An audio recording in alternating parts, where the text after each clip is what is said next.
Like so many others before it, this NBA season has been pretty much unpredictable. While some things, like the Lakers being bad with flashes of brilliance, have been expected, some things, like the Cavaliers being good, have been entirely left out. And the Celtics having the best offense of all time is definitely the latter. Join us as we look into how they become the best team in the league. Firstly, as it stands, the Celtics have the best offense of all time. In their game against the Cavaliers, the Celtics were down by 2 points with 7 seconds left to play when Joe Mazzulla called them into the huddle. He signaled to Grant Williams to inbound the ball, told Al Horford to cut high, and told Jaylen Brown to drop down low. At the same time, Grant Williams deliberated whether to hit Marcus Smart above the three-point line for a handoff to Jason Tatum, racing downhill, or to pass the ball directly to Tatum. "Here we go. Take the victory," Mazzulla said. Tatum sprinted downhill by Dean Wade and threw down on Jarrett Allen to force overtime and create one of the most memorable moments of the team's start. Even though they ultimately lost the game, Williams made the decision to go with Smart. Since then, the Celtics have gone on a tear, winning 13 of their last 14 games, and have risen to the position of having the best offense in the annals of NBA history, scoring 120.9 points per 100 possessions. In addition to bolstering his credentials as a candidate for the Coach of the Year, Mazzulla has laid the groundwork for the array of playmakers on the Boston team to thrive. Tatum characterized the offensive play of Boston as random, saying that it was based more on trust and reading than on any calls from the sideline. During the previous season, Ime Udoka emphasized allowing his stars to develop into natural playmakers so that the Celtics could play basketball more fluidly. The initial results were a disaster because of that, but Boston became more connected and composed 1 year later and added more playmaking and shooting. Tatum gives credit to the fact that the team was allowed to establish and grow together despite their difficulties, and he scolds anyone who wanted the club to move Brown. Next up, Tatum said that they were trusting that each guy's gonna make the right play, make the correct read,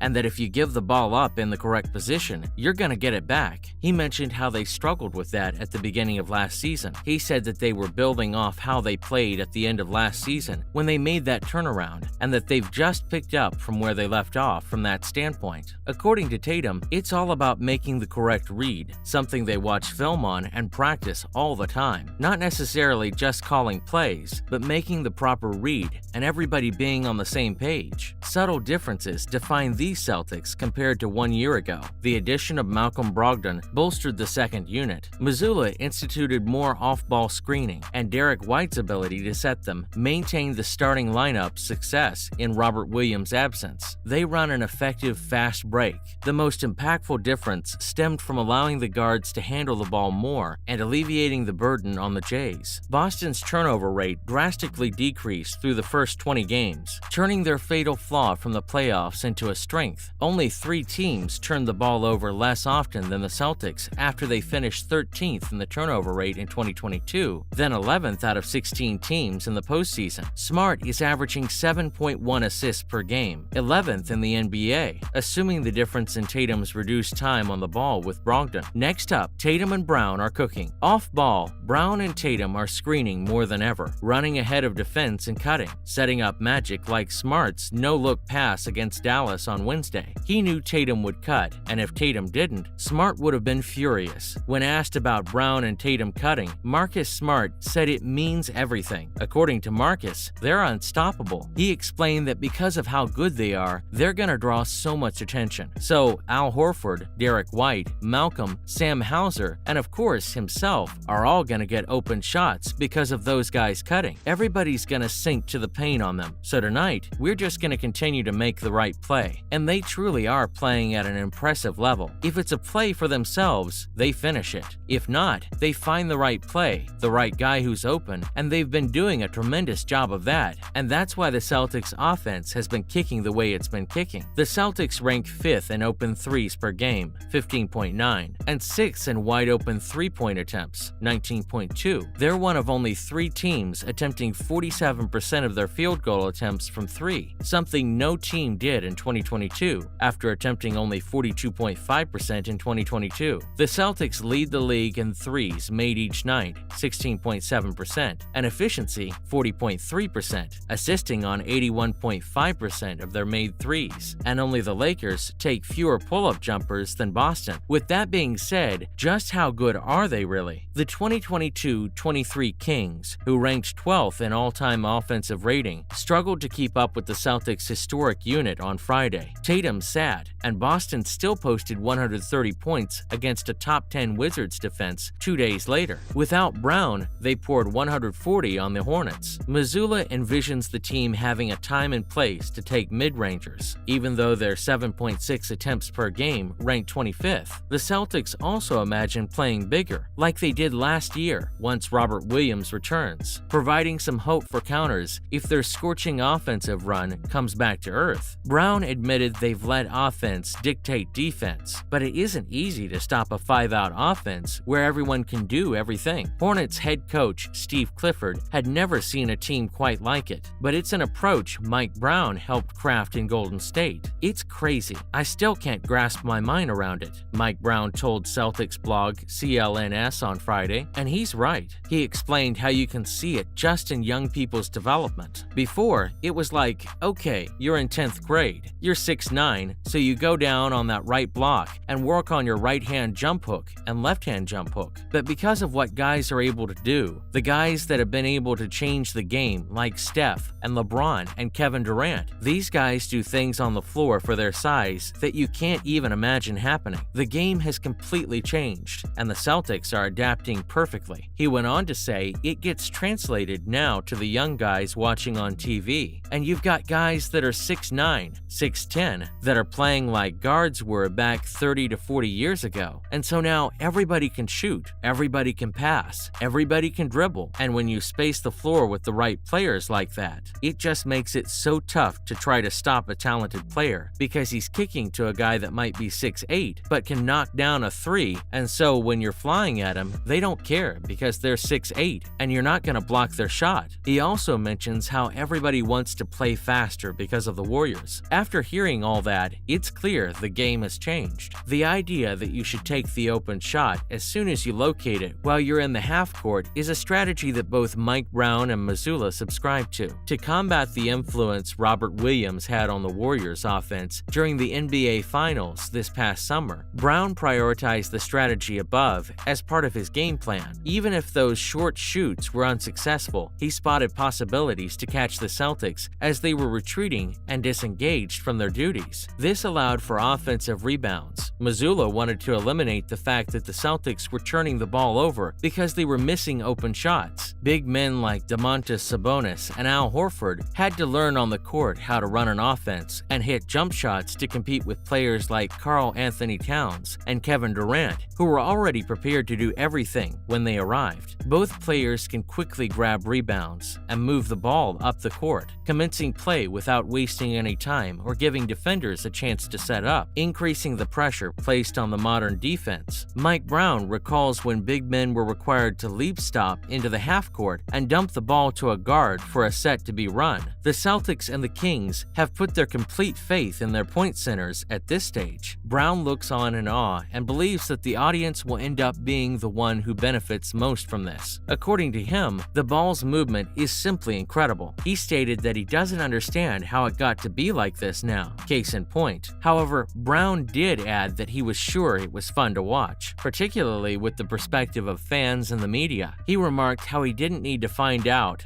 whether it could stay like this for the foreseeable future. And finally, the offense has propelled them to being the best team in the league. It would appear that the Boston Celtics are the best team in basketball at the moment. They have triumphed over the Miami Heat, the Memphis Grizzlies, the Denver Nuggets, the Dallas Mavericks, the Brooklyn Nets, and most recently the Phoenix Suns, who led the Western Conference at the time. At the beginning of this NBA season, every team was viewed as a potential title contender for the 2023 NBA Championship. Consequently, it is difficult to claim that any other squad has a better chance of winning the whole thing than this. We will have a decent notion of how excellent this squad is once the Celtics play the formidable Milwaukee Bucks on Christmas Day. After that game, we'll better understand how good this team is. Chiny Aguamica of ESPN believes that the Boston Celtics are the best team in the NBA, and we are inclined to agree with him. The best offense in NBA history has propelled the Celtics to be the best best team in the league. Whether this is sustainable remains to be seen, but we wouldn't bet against it. Remember to like, share, and subscribe.